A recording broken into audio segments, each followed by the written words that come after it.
Hello all. This week we will cover Chapter 13 on therapies. In part 1 of the video, we will discuss different ways of treating psychological disorders, common method of conducting psychotherapy, the main ingredient of an effective psychotherapy, and last, we will begin to discuss different types of psychotherapy, specifically psychoanalysis and person-centered psychotherapy. There are several ways of treating psychological disorders, and the main focus in this chapter will be psychotherapy, which is a non-medical process that helps individuals with psychological disorders recognize and overcome their problems. And when people usually think of counseling, this is the method used.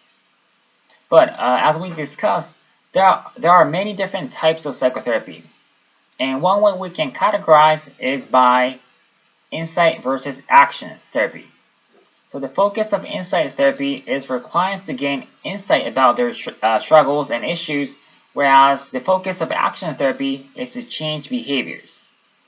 And in part 1 of the video, we will focus on insight therapy, but in part 2, we will go over some examples of action therapy. And as you know, psychotherapy is not the only way of treating psychological disorders. We can also treat it through medication or using some medical devices such as TMS, which we went over in the previous chapter. And there are also social cultural therapy, which includes couples, family, group counseling, and self-help groups.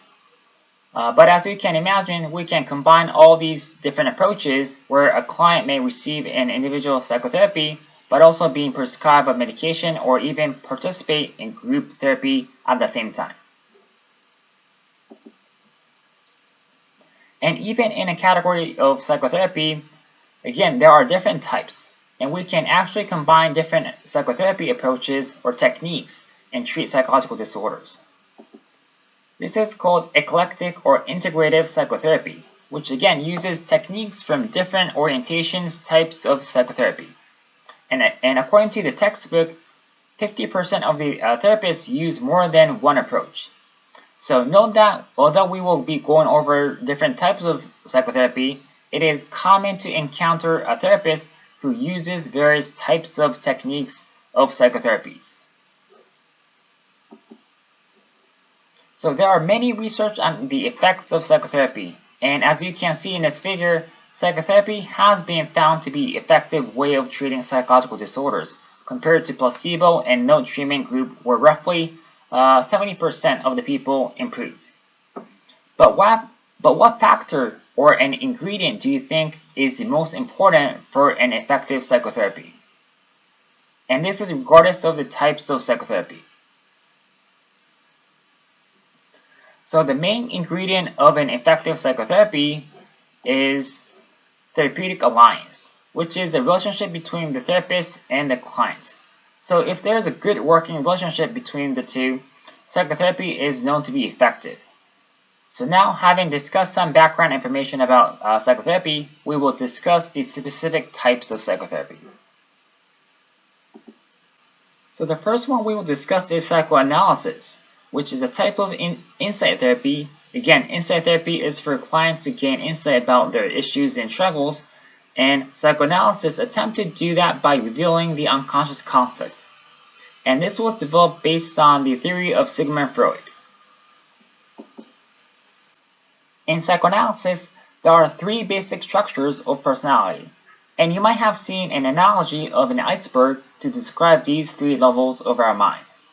In the unconscious, there are id and superego. Id is considered as the pleasure principle, where it tries to get an immediate gratification.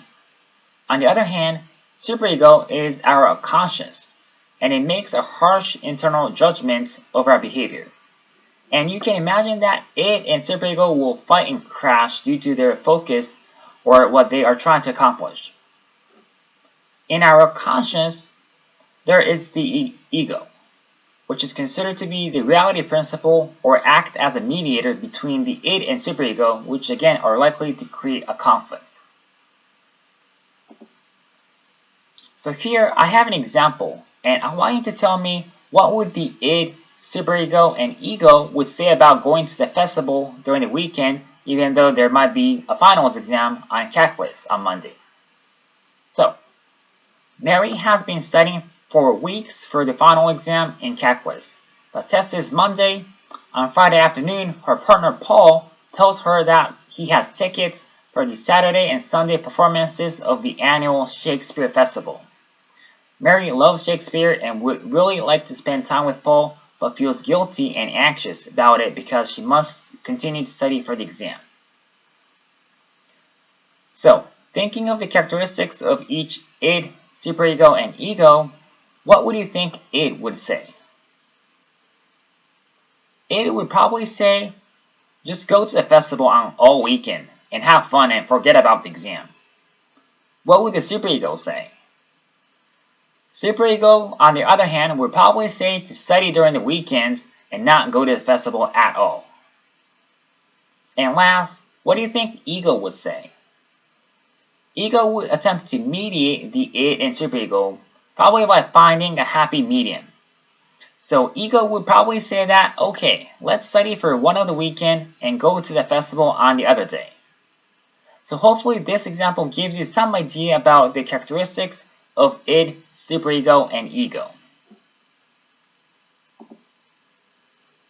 So one of the primary focus of psychoanalysis is what is called defense mechanism, and some are more mature or healthier than others. So one defense mechanism is repression. For example, an individual might have experienced a very stressful event that is emotionally overwhelming, and therefore this individual attempts to repress their feelings, like sweeping it under the rug. Another defense mechanism is displacement. So say an individual had an issue with the supervisor at work, but was too afraid of confronting. So rather, the individual tries to express the frustration towards a target with lower risk. As a result, kicking the dog. But please don't kick your dog. Another example is sublimation. And this is one of the more mature, healthier defense mechanisms. So after having a bad day at work, rather than kicking the dog, the individual redirects the anger and frustration, basically the energy, by, for example, participating in an evening jogging group or going to a workout at the gym.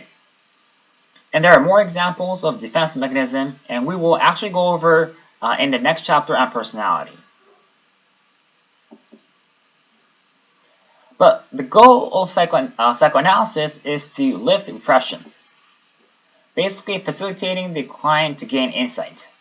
Again, psychoanalysis is an insight therapy, but what this means is to bring our unconscious to conscious, because most part of our personality, id and superego, are fully under our unconscious. And if these are in our unconscious, then there are no way we can understand why we feel or acted in a certain way in a given situation. But how can we bring our unconscious to conscious? So what happens in therapy? So one approach used in psychoanalysis is free association. And this is where a therapist would ask the client to lie down on a couch that looks like this and ask the client to say anything that comes to their mind. And again, the goal is to bring the client's unconscious to conscious. And there are actually various methods to accomplish this.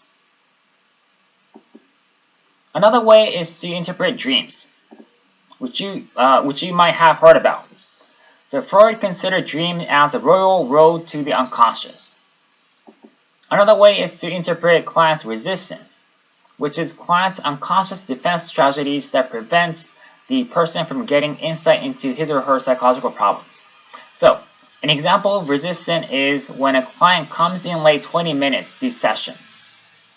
And say that the focus of the previous session was about discussing client's relationship with his mother.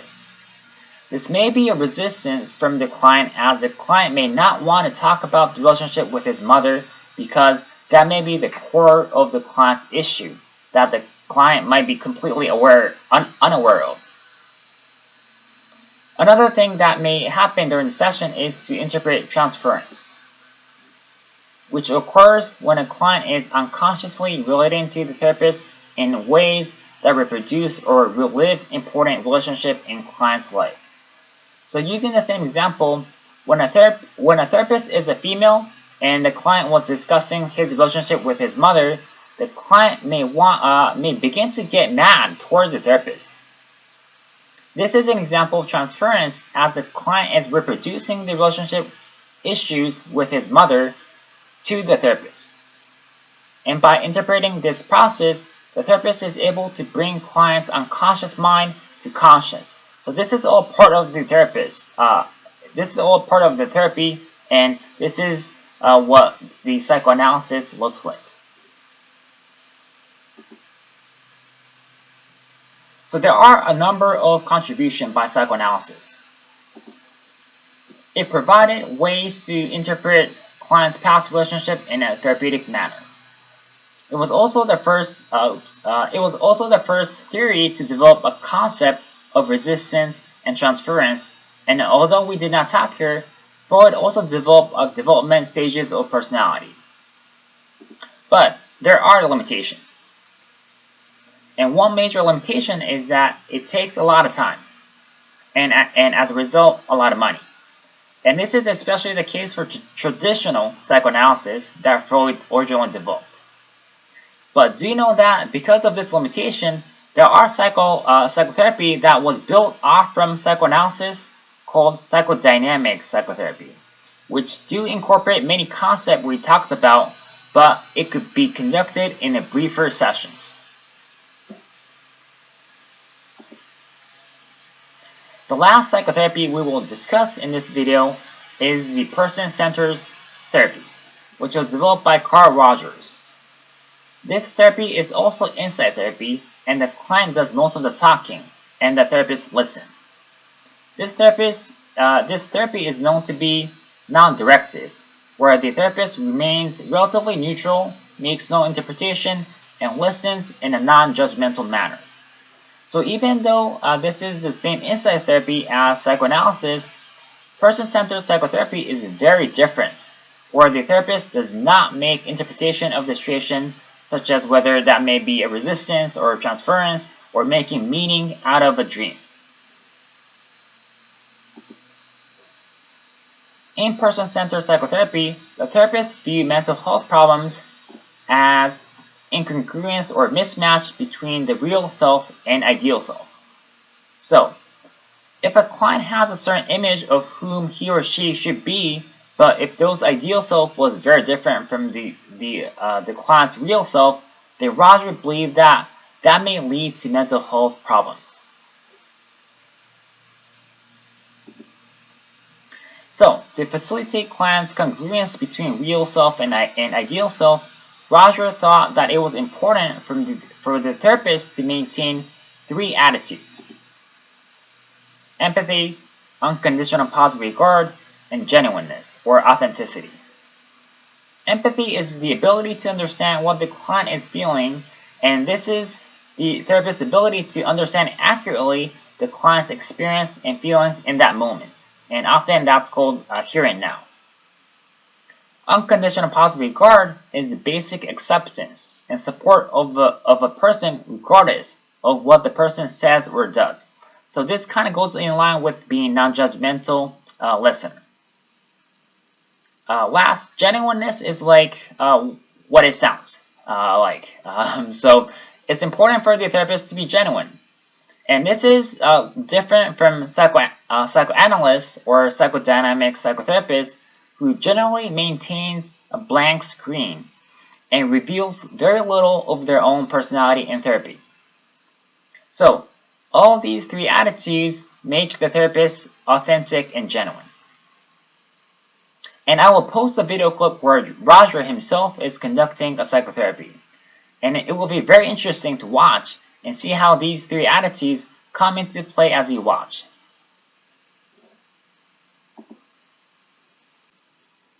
So, there are many contributions in person-centered psychotherapy.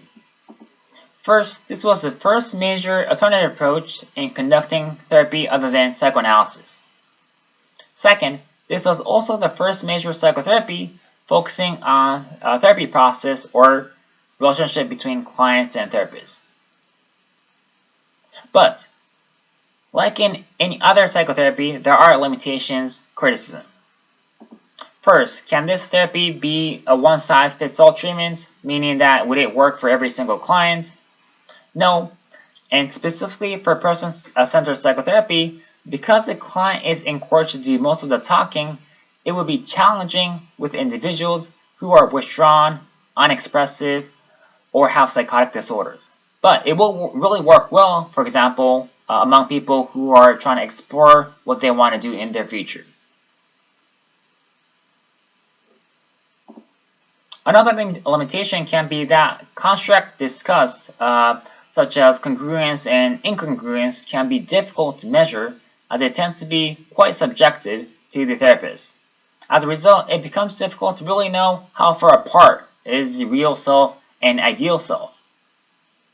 So that could be considered as one of the limitations. So hopefully you learned about psychotherapy, especially psychoanalysis and person-centered psychotherapy, which again were both types of insight therapy. In part 2 of the video, we will discuss behavioral and cognitive psychotherapy, which are both types of action therapy. As always, if you have any questions, let me know, and I will see you in part 2 of the video. Thanks and take care.